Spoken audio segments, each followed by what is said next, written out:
जी आहेत ना, तीच हे संविधान वाचवणार आहेत आणि बळकट करणार आहेत.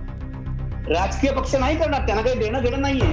मला लोक विचारतात तुमची आयडिओलॉजी काय आहे? तुम्ही कोण आहात? तुम्ही सोशलिस्ट आहात? तुम्ही कम्युनिस्ट आहात? काही काही लोक विचारतात तुम्ही नक्षलवादी आहात. मी त्याला सांगतो, संविधानामध्ये डॉक्टर आंबेडकर आणि त्यांच्या सहकार्यांनी सांगितलं ते माझं तत्वज्ञान आहे. भारताची समस्या ही आहे की संविधानाचं ज्ञान असलेले असंख्य लोक आहेत. बहुसंख्य जनतेला नाही, पण असंख्य विद्वानांना आहे. प्रॉब्लेम असा आहे की हे ज्ञान व्यवहारात उतरतच नाही ना. हिंदुत्ववादी असतो किंवा इस्लामी धर्मांत असतो, या सर्वांना सांगितलं पाहिजे या घटनेमध्ये तुम्हाला स्थान नाही. कोणत्याही धर्मांतर, कोणत्याही जातंत्याला या घटनेमध्ये स्थान नाही, आणि हे आपण ठणकावून सांगितलं पाहिजे. कोणत्याही पक्षाचं सरकार असेल आणि असं झालं तर निखिल वागळे विरोध करेल, आणि त्यांनी केलेला आहे. मी संविधानाच्या बाजूनी उभा असलेला माणूस आहे. मी संविधानाचा प्रचारक आहे. मी संविधान शेवटच्या माणसापर्यंत घेऊन जाण्याचा प्रयत्न करेन. तुम्ही एक असा कठीण शब्दातला एक विषय दिलेला आहे, संविधानापुढची आव्हाने वगैरे. मी तुमच्याशी गप्पा मारणार आहे. मी सरळ सांगतो तुम्हाला की मला कठीण शब्दात बोलता येत नाही, कारण हे जे संविधान आहे, आपली घटना आहे, कॉन्स्टिट्यूशन आहे, हा आपल्या सगळ्यांचा जगण्याचा आत्मा आहे. आपण जसे श्वास घेतो सहजपणे, आपल्याला काय विशेष प्रयत्न करावे लागत नाहीत. ज्याला विशेष प्रयत्न करावे लागतात तो माणूस आजारी असं मानलं जातं. तसं हे संविधान आपल्या श्वासासारखं आपल्या आयुष्यात स्थान मिळावं त्याला, अशी माझी इच्छा आहे. तेव्हा तुमचं पहिल्यांदा मी अभिनंदन करतो. जी तुमची संघटना आहे, मला फोन केला राजवर्धननी, सुनील स्वामी इथे आलेले आहेत, आणि तुमचे अध्यक्ष किंवा तुमचे मार्गदर्शक सुभाष वारे सर आहेत, आणि ही सगळी माणसं मी इथे बघतोय 101 आलेली, त्याच्यातल्या अनेकांशी मी कधी ना कधी कुठे ना कुठे भेटलेलो. तेव्हा मी असं मानतो की उगाच जाहीरपणे काहीतरी भाषण करण्यापेक्षा, बोलण्यापेक्षा तुम्ही जे अत्यंत महत्वाचं काम करतायत त्याबद्दल पहिल्यांदा तुमचं अभिनंदन करतो. सुनील स्वामी, राजवर्धन आणि तुम्ही सगळे जे कोणी आपले सहकारी आहात, साथी आहात, कॉम्रेड्स आहात, त्यांचं मी मनापासून अभिनंदन करतो. कारण ज्या काळामध्ये या कामाची गरज आहे त्या कामामध्ये तरुण मुलं आहात.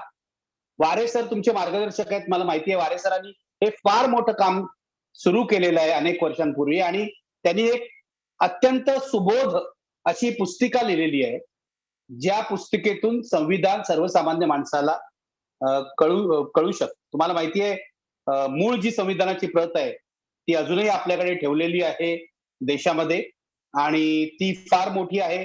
त्यानंतर त्याच्या ज्या प्रती कॉपीज निघाल्या, या सुद्धा छोट्या नाही आहेत, सर्वसामान्य माणसाच्या आवाक्यातल्या नाही आहेत. जरी त्यांनी विकत घेतलं सरकारी मुद्रणालयातून, तरी त्यातली भाषा, त्यातली टेक्निकल भाषा, त्यातले तांत्रिक मुद्दे, त्यातला कायद्याचा किस, हे समजणं खूप अवघड होतं. त्यामुळे सुभाष वारे सरांची जी सुबोध पुस्तिका लिहिली, मध्यंतरी मीही त्यांच्याकडून मागवली होती, तर ती खूप उपयोगी आहे. म्हणजे कॉम्रेड गोविंद पानसरेंचं शिवाजी कोण होता हे जे पुस्तक जसं घराघरात पोचलेलं आहे, तशी ही पुस्तिका घराघरात पोचायला पाहिजे अशी माझी इच्छा आहे. आणि जिथे मी जातो तिथे लोकांना सांगतो, तुम्हाला जर संविधान समजून घ्यायचं असेल तर ही पुस्तिका वाचा. मित्रांनो आणि मैत्रिणींनो, मी तुम्हाला सांगतो की मला दुसऱ्या एका गोष्टीचा आनंद झालेला आहे की कायम आपण समता, स्वातंत्र्य, बंधुता या तत्वांचा विचार करत असतो, त्यावर चर्चा करत असतो, आणि कायम आपल्याला असं सांगितलं जातं की ही तत्व फ्रेंच राज्यक्रांतीतून आपल्याकडे आलेली आहे. पण ज्यांना डॉक्टर बाबासाहेब आंबेडकरांचा संपूर्ण इतिहास, त्यांचं चरित्र माहितीये, त्यांची विचार पद्धती माहितीये, त्यांच्या हे लक्षात येईल की ही स्वातंत्र्य, समता, बंधुता आणि इतर जी माणुसकीची तत्व या संविधानाच्या पायाशी आहेत, त्या संविधानामध्ये ती तत्व फ्रेंच क्रांतीतून त्यांनी उसळी घेतली नसून ही बुद्धाच्या तत्वज्ञानातून आलेली आहे. हे तुमच्या लक्षात येईल. तुम्ही जर बुद्ध चरित्र जे डॉक्टर आह साळुंखेंनी लिहिलं ते वाचलं असेल, तुमच्या लक्षात येईल हीच तत्व बुद्धाने सांगितली, आणि याच पायावर बुद्धाचा धर्म उभा करायचा प्रयत्न केला. पण तो आपला विषय नाही. मूळ तत्व जी आहेत संविधानातली, स्वातंत्र्य, समता, बंधुता आणि इतर, ती तुम्हाला शिकवलीच आहेत. संविधानामध्ये आपले फंडामेंटल राईट्स म्हणजे मूलभूत अधिकार काय आहे, हे तुम्हाला या कोर्समध्ये शिकवलं असेल. कदाचित या कोर्समुळे हे संविधान तुम्हाला इतकं अवगत झालं असेल, की 4 गोष्टी तुम्हीच मला सांगू शकाल. हे शिकणं, हे समजून घेणं, हे खूप महत्वाचं आहे. जसा डॉक्टर आपल्या वर्गामध्ये म्हणजे मेडिकलच्या क्लासमध्ये ते सगळं अनाटॉमी असेल, इतर गोष्टी असेल समजून घेतो, तशीच ही प्रक्रिया आहे. एखाद्याला डॉक्टर बनायचं असेल, तर तो सगळं मेडिसिनचं ज्ञान समजून घेतो, अवगत करतो. इंजिनिअर बनायचं असेल, इंजिनिअरिंगचं ज्ञान अवगत करतो. माझं असं मत आहे, कोणत्याही व्यवसायातले तुम्ही असाल, पण तुम्हाला या देशामध्ये एक चांगला नागरिक म्हणून जगायचं असेल, तर संविधान समजून घेणं आवश्यक आहे. आणि मित्रहो, दुर्दैवाने आपल्या शाळांमधून नागरिकशास्त्र खूप कमी शिकवलं जातं. तुम्ही बघा, महत्व कुणाला? गणिताला महत्व असेल, विज्ञानाला महत्व असेल, भाषांना कदाचित महत्व असेल, पण नागरिकशास्त्राला सर्वात कमी महत्व. याचा परिणाम असा झालेला आहे, की नागरिकशास्त्रातून जी तत्व आपण शिकू शकतो, ती तत्व आपल्या आयुष्यात सुद्धा कमी प्रमाणात आलेली आहे. त्यामुळे हे सगळे विषय शिकवण्यापेक्षा शाळांमधून जर किमान आठवड्याला 1 तास संविधान शिकवण्यासाठी दिला गेला आणि त्यासाठी खास तुमच्यासारखे शिक्षक, संवादक नेमले. तुम्ही संविधान संवादक असं म्हणता. संवादकचा अर्थ तुम्हाला माहिती आहे? कम्युनिकेटर. संवादकचा इंग्रजीतला शब्द आहे कम्युनिकेटर. म्हणजे संवाद साधणारा, कम्युनिकेशन करणारा. मी व्यवसायाने पत्रकार आहे. पण मी लोकांना सांगतो मी कोण आहे? मी पत्रकारिता हा माझा व्यवसाय. मी कोण आहे? मी एक कम्युनिकेटर आहे. मी एक संवादक आहे. माझं काम काय आहे? माझं काम मला पटलेला चांगला विचार या देशातल्या शेवटच्या माणसापर्यंत पोहोचवणं आहे. म्हणून मी तुम्हाला सांगीन, की पत्रकाराकडून जी अपेक्षा असते, ती संविधान संवादकाकडून आहे. संविधान संवादकांनी आपला अभ्यास तर केलाच पाहिजे. त्या बाबतीत काही हयगय करता कामा नये.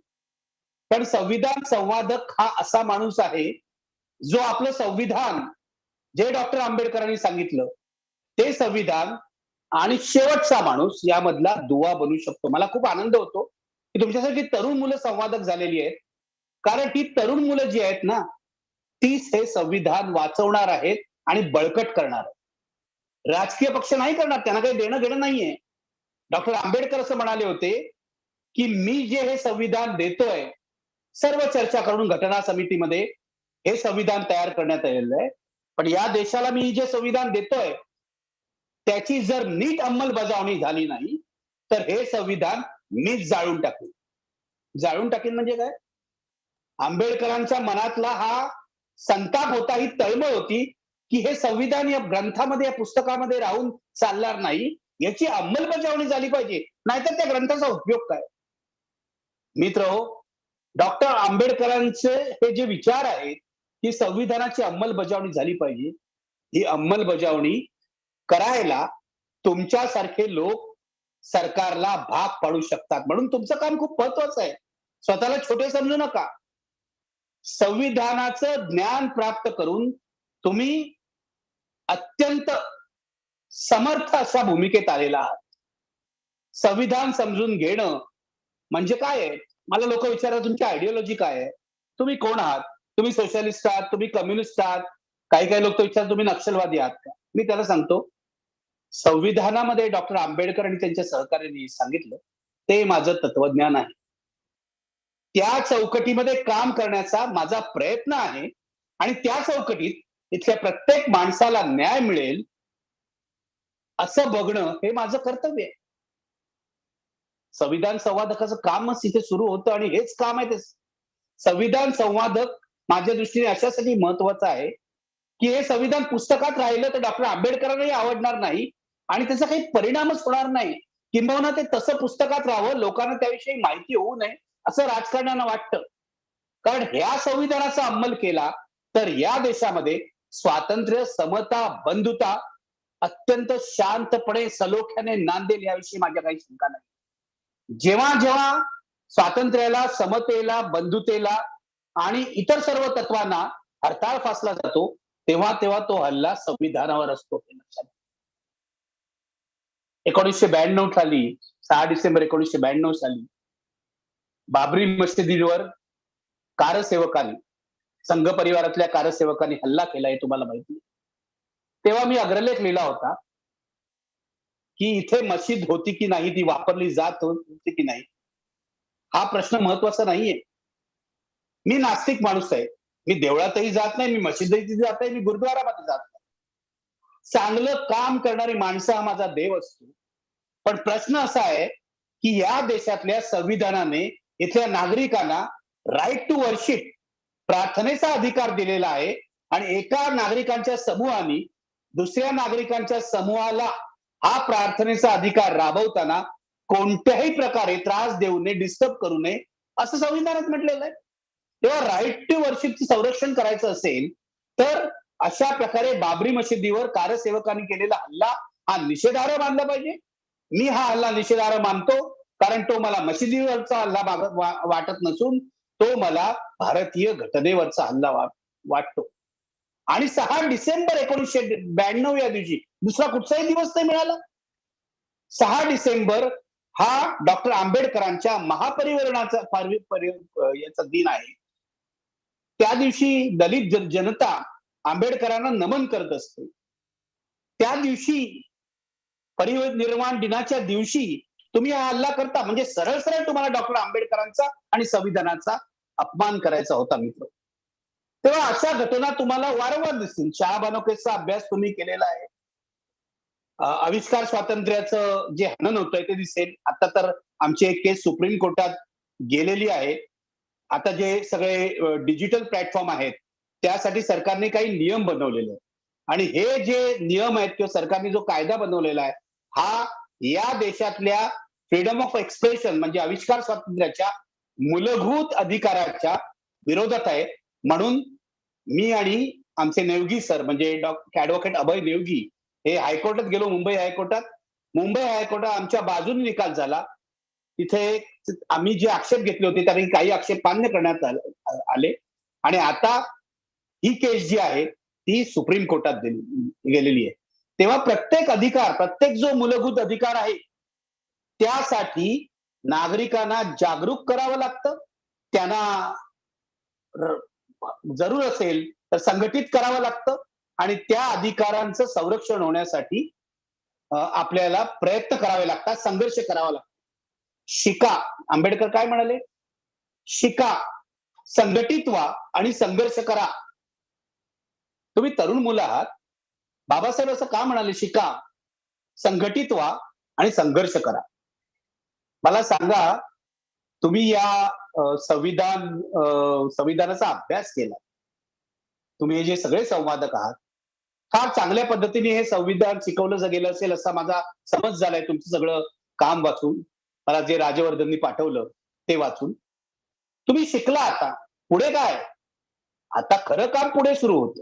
मी तुमच्याशी बोलायला अशासाठी आलेलो आहे, की केवळ ते पुस्तकात ठेवून किंवा पुस्तक आपण वाचून, आपण अभ्यास करून पुरेसं होणार नाही. तेव्हा आता पुढचं काम काय? तर संघटित व्हायचं. म्हणजे तुम्ही काढलेली आहे संघटना.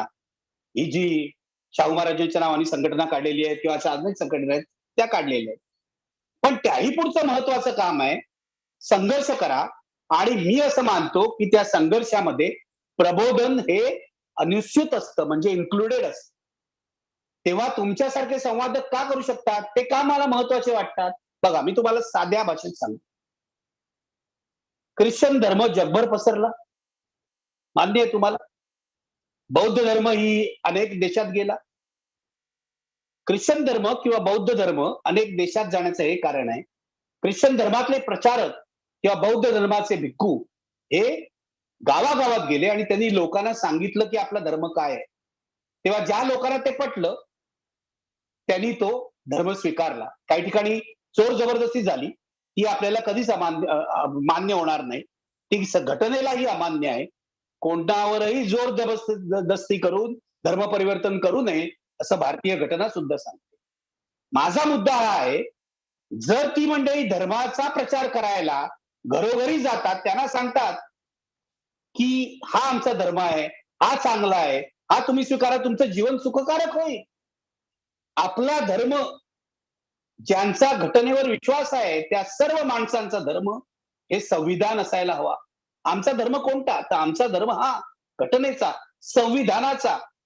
आमचा हा विश्वास आहे की या घटनेतली तत्व अंमलात आणली तरच आमचं जीवन सुखी होईल. माझा यावर गाढ विश्वास आहे.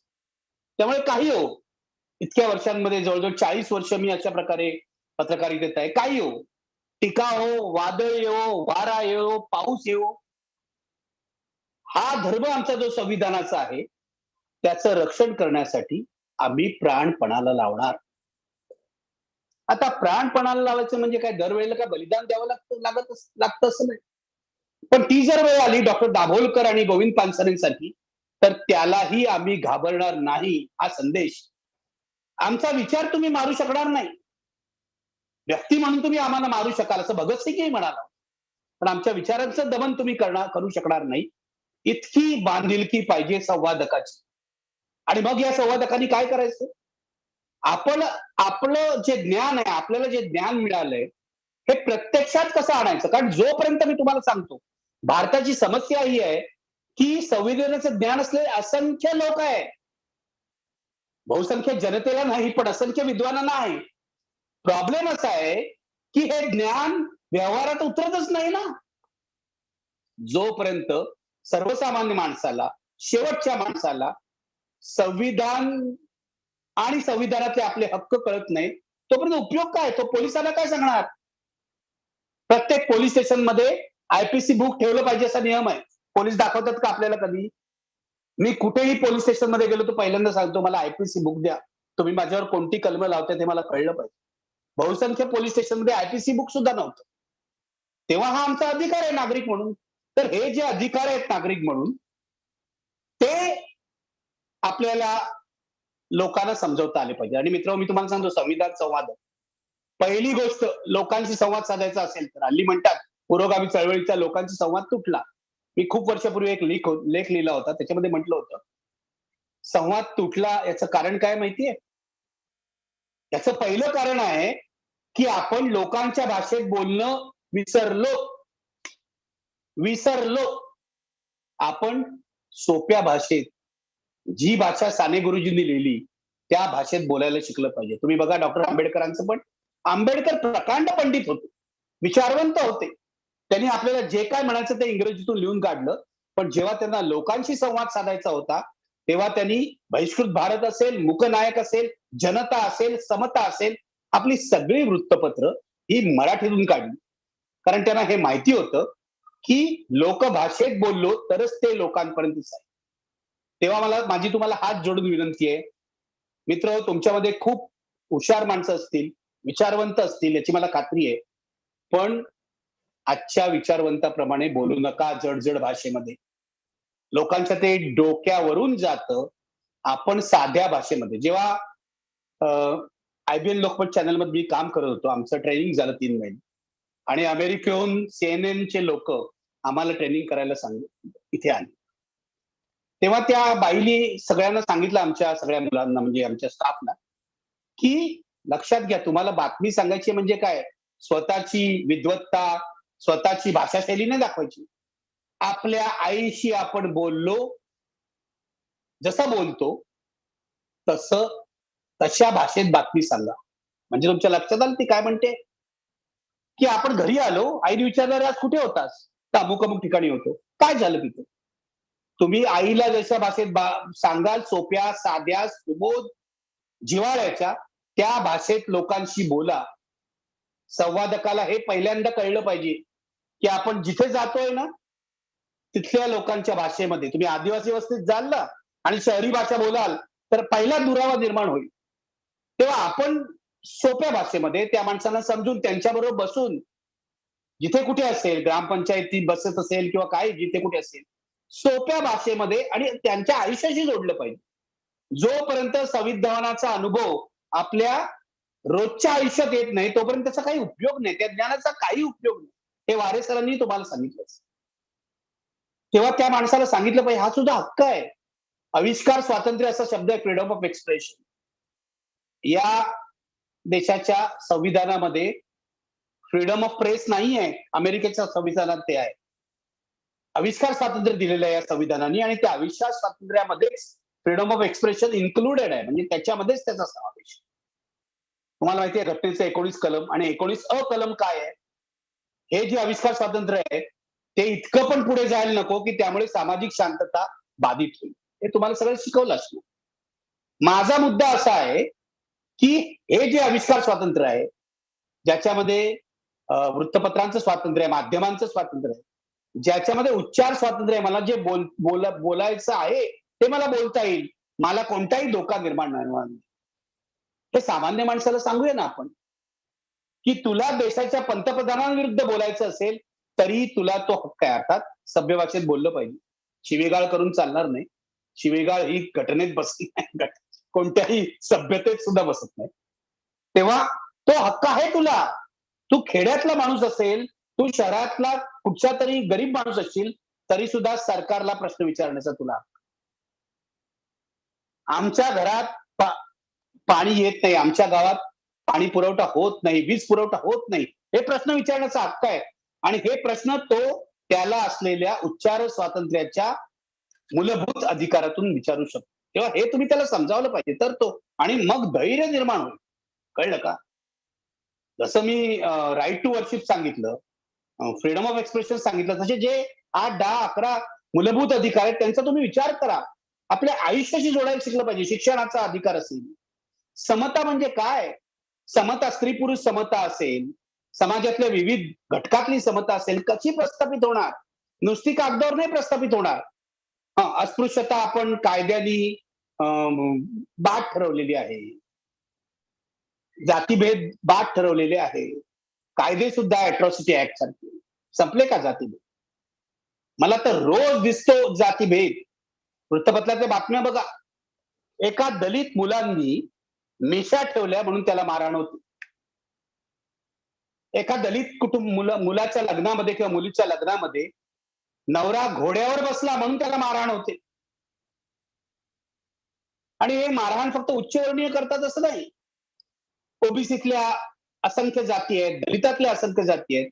त्यांच्यामध्ये सुद्धा हे जाती युद्ध होत असतं. वर्ग युद्ध होतं. तेव्हा या मंडळींना जसं त्यांच्या फायद्याचं रिझर्वेशन कळलं आणि जे आवश्यक आहे, रिझर्वेशन आहे आपल्या याच्यामध्ये घटनेमध्ये आणि जे खोटं सांगतात की 10 वर्षांनी ते रद्द करा असं बाबासाहेब म्हणाले. बाबासाहेब जनरल रिझर्वेशन बद्दल नाही म्हणालेले. बाबासाहेब हे पॉलिटिकल रिझर्वेशन बद्दल म्हणाले होते आणि जे राजकीय रिझर्वेशन आहे, राजकीय राजकीय जागा आहे, त्यांचा उद्देश साध्य झाला तर त्या रद्द करा असं म्हणाले होते. आजपर्यंत उद्देश साध्य झालेला दिसत नाही. पण आमचे बीजेपीचे मित्र सांगतात, नाही नाही ते बाबासाहेब असं म्हणाले. अरे बाबासाहेब तुम्ही वाचलेत का कधी? बाबासाहेबांना ज्यांनी पाणी नाकारलं, बाबासाहेबांवर ज्यांनी दगड मारले, बाबासाहेबांना चौदार तळ्याचा सत्याग्रह करायला ज्यांनी अडथळा निर्माण केला, त्या समाजाचं तुम्ही प्रतिनिधित्व करता. त्यांना सांगितलं पाहिजे. जे धर्मांध आहेत, हिंदुत्ववादी असतो किंवा इस्लामी धर्मांध असतो, या सर्वांना सांगितलं पाहिजे. या घटनेमध्ये तुम्हाला स्थान नाही. कोणत्याही धर्मांधाला, कोणत्याही जातंध्याला या घटनेमध्ये स्थान नाही आणि हे आपण ठणकावून सांगितलं पाहिजे. त्याचं काय होईल? संवादक असतो. धोका पत्करावा लागेल. जो धोका दाभोळकरांनी पत्करला, जो धोका पानसरेंनी पत्करला, पण पानसरेंनी आयुष्यात केलं काय? तर संपूर्ण समाजाला जागं करण्याचं काम केलं. दाभोळकरांनी तेच केलं. तेव्हा आपण जर डॉक्टर आंबेडकरांना आपलं श्रद्धास्थान मानत असू आणि डोळ्यात श्रद्धास्थान मानत असू, तर आपल्याला हे करावं लागेल मित्रहो. संपूर्ण बहुजन समाज असेल, दलित समाज असेल. डॉक्टर आंबेडकर दलितांचे नेते नाहीत फक्त. डॉक्टर आंबेडकर हे या देशाचे नेते आहेत आणि जगामधल्या सर्वश्रेष्ठ विद्वानांपैकी एक आहे. त्यांच्यावर आपली श्रद्धा असेल, त्यांच्या विचारांवर आपली श्रद्धा असेल, तर हा विचार अंमलात आणण्यासाठी आपण जंग पछाडलं. जंग पछाडलं. तरुण मुलं म्हणून तुम्हाला सांगतो, या सगळ्या तुमच्या वयाचा मी होतो, तेव्हाच मला हे विचार समजले आणि ज्या क्षणाला हे कळलं की हे विचारच आपल्या आयुष्यामध्ये काहीतरी बदल घडवू शकतात, आपलं आयुष्य हे माणूसपणाच्या दिशेने नेऊ शकतात, त्या वेळेपासून मी या विचारांवर काम करतो. आणि काम करायला फक्त कार्यकर्ताच असावं लागत नाही. कार्यकर्ते तर करतातच, ते चांगलं आहे. पत्रकारितेमध्ये जाऊन सुद्धा हाच विचार पुढे जाईल असं आम्ही काम केलं. कारण तोच मनुष्यपणाचा विचार आहे. तोच या देशाच्या उन्नतीचा रस्ता आहे, हे आम्हाला पटलेलं होतं. मित्र मी तुम्हाला सांगेन, तुम्ही कोणी शिक्षक असाल, कोणी डॉक्टर असाल, कोणी इंजिनियर असाल, आणखीन काही व्यवसायात असाल, तुम्ही अगदी दुकानदार असाल. मी तुम्हाला साधी गोष्ट सांगतो, प्रत्येकाने कार्यकर्ता होण्याची गरज नसते. आपापल्या व्यवसायात हा विचार अंमलात आणा. समजा तुम्ही दुकानदार आहात. तुम्ही ग्राहक कायद्यानुसार जर वागत असाल, तर तुम्ही घटनेनुसार वागता. तुम्हाला माहिती आहे कन्झ्युमर प्रोटेक्शन ऍक्ट आहे. ग्राहक संरक्षण कायदा आहे. अनेक दुकानदारांना तो माहितीच नसतो आणि ग्राहकांनाही माहित नसतो. डॉक्टरांच्या संबंधीचा सुद्धा कायदा आहे. डॉक्टर कोणाला फसवू शकत नाही. असा प्रत्येक क्षेत्रामध्ये, कारण या कायद्यांची जी मूळ जननी आहे, मूळ स्तोत्र आहे, तो संविधान आहे. हे लक्षात घ्या. त्यामुळे जेव्हा या कायद्यांची अंमलबजावणी होईल, तेव्हाच घटना प्रत्यक्षात अंमलात येईल. या विषयावर मी खूप बोलू शकतो. कारण तुम्ही जर कोर्ट केसेस घेतल्यात, अगदी नर्मदा आंदोलनाच्या केसेस, जे आता सीए, एनआरसीच्या केसेस, ज्या प्रत्येकाचा संबंध थेट घटनेपर्यंत जाऊन पोहोचतो. आणि जेव्हा जेव्हा एक लक्षात ठेवा, जेव्हा जेव्हा या घटनेला हात लावायचा प्रयत्न झाला, तेव्हा तेव्हा या देशातली जनता खळून उठलेली आहे. उठेल. आता मोदी सरकारच्या काळातही तो जर प्रयत्न होत असेल आणि होतोय, तर आज नाही उद्या खळून उठेल. याचं कारण मी आणीबाणीचं उदाहरण तुम्हाला देतो. आणीबाणीमध्ये इंदिरा गांधींनी सर्व अधिकारांचं हनन केलं नागरिकांचं. नागरिक स्वातंत्र्य धोक्यात आलं. शेकडो कार्यकर्ते आणि राजकीय नेते तुरुंगात गेले आणि त्यावेळेला त्यांच्याकडे संसदेमध्ये बहुमत होतं, हे लक्षात घ्या. तेव्हा त्यांनी बहुमताच्या जोरावर घटनाविरोधी कायदे पास केले. नंतर कोर्टाने ते ठोकरून लावले आणि पुढच्या सरकारने ते बदलले. पण याचा परिणाम असा झाला की 1977 साली ज्या निवडणुका झाल्या, त्या निवडणुकीमध्ये हा महत्वाचा मुद्दा बनला, लोकशाही संरक्षणाचा आणि इंदिरा गांधींचा दारुण पराभव. प्रत्येक वेळेला हे झालेलं आहे. राजीव गांधींनी बिहार प्रेस बिल आणून माध्यमांच्या अधिकारावर गदा आणण्याचा प्रयत्न केला. तेव्हा सुद्धा एक मोठा आगडोंब उसळला. आणि मी तुम्हाला सांगतो, सध्या परिस्थिती बदलली आहे. आणि कसं होतं, लोकशाही मार्गाने निवडून येतात लोक आणि मग हुकुमशाही चालवतात. या देशात तेच चाललेलं आहे. हे तुर्कस्तानमध्ये सुद्धा चाललेलं आहे. एर्डोगन तेच करतोय. आणि जो रशियाचा पुतीन आहे, तोही तेच करतोय. तिथे बोगस निवडणुका होतात. तिथे विरोधकांना तुरुंगात टाकलं जातं, गोळ्या घातल्या जातात. ते अजून आपल्याकडे होत नाही. तुर्कस्तानमध्ये पूर्णपणे एर्डोगनची हुकुमशाही आहे. पण निवडणुका झाल्या तर तो निवडून येतो म्हणजे कसा लोक. तिथे सुद्धा जरूर जबरदस्ती हेच चाललेलं. आपल्याकडे सुद्धा तुम्ही बघितलं गेल्या 8 वर्षामध्ये अनेक कायद्यांच्या विरोधी भूमिका सरकारने घेतली. एनआरसी, सीए याशी संबंधित आंदोलन झालं. तो कायदा तर पूर्णपणे घटनाविरोधी आहे असं कायदेतज्ञांचं म्हणणं आहे. धर्मांधता लादण्याचा प्रयत्न होतो.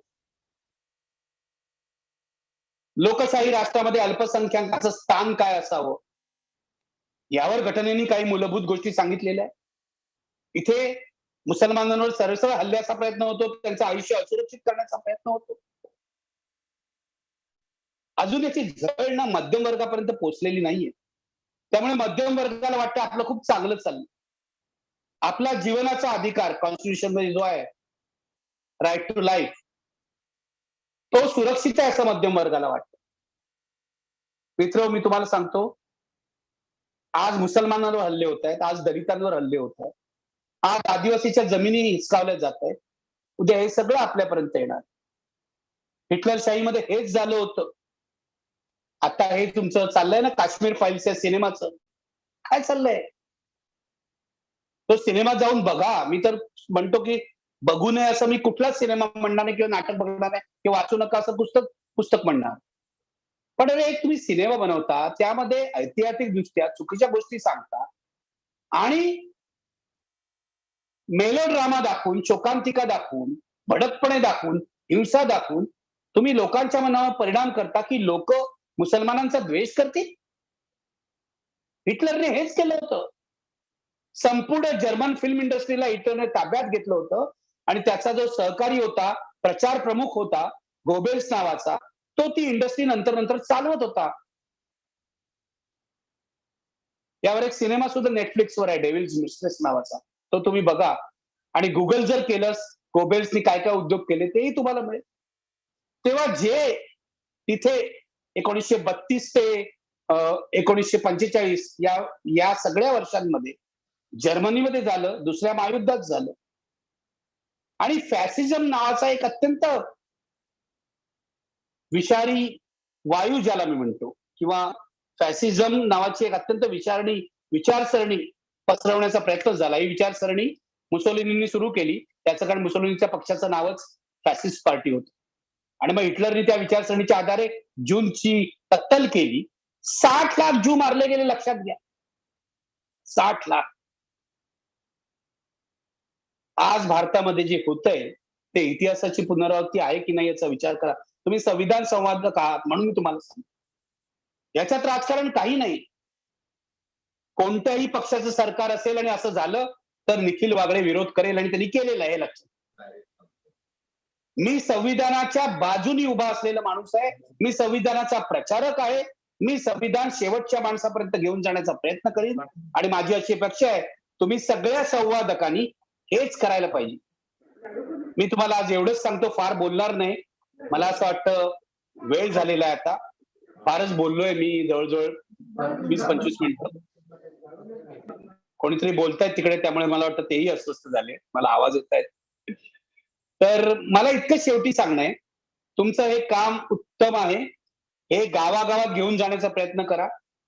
जो धर्मांधतेचा प्रचार आज होतोय, त्या प्रचाराला प्रतिबंध करण्याचं काम अशा प्रकारचं सकारात्मक कामच करेल. त्यामुळे मी तुम्हा सगळ्यांचं पुन्हा एकदा अभिनंदन करतो आणि महाराष्ट्रात तुमच्या कामाला जर पत्रकार म्हणून जी काही मदत लागेल ती मी करीन हेच आश्वासन मी देतो. मी अंधश्रद्धा निर्मूलन समितीला डॉक्टर दाभोलकरांना असंच आश्वासन दिलं होतं आणि त्यांच्यासाठी महिन्यातून 1 दिवस दिला होता. डॉक्टर दाभोलकर गेले त्यानंतर ते कंटिन्यू झालं नाही. पण मी तुम्हाला हे आश्वासन देतो आणि तुमच्या पाठीशी नाही तर तुमच्या खांद्याला खांदा लावून हा निखिल वागळे उभा आहे एवढंच सांगतो. धन्यवाद.